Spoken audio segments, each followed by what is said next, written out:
Qapım döyülmədi, qapı döymədim. Ay bir kəsə boynayı baş əymədim. Qəlbimə dəydilər, qəlbə dəymədim. Dünyanı dərk edib biləndən bəri. Eşqin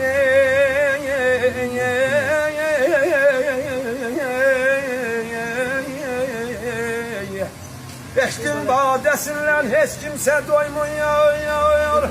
Ayım ayım ayım ayım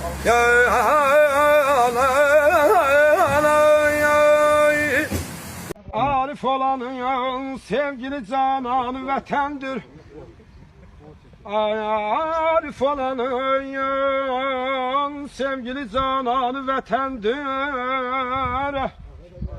Hem namusu hem gayreti vicdanı vətəndir. Herkes vətəni, herkes vətəni sevməsə insan deyir əsla. İnsan olanı,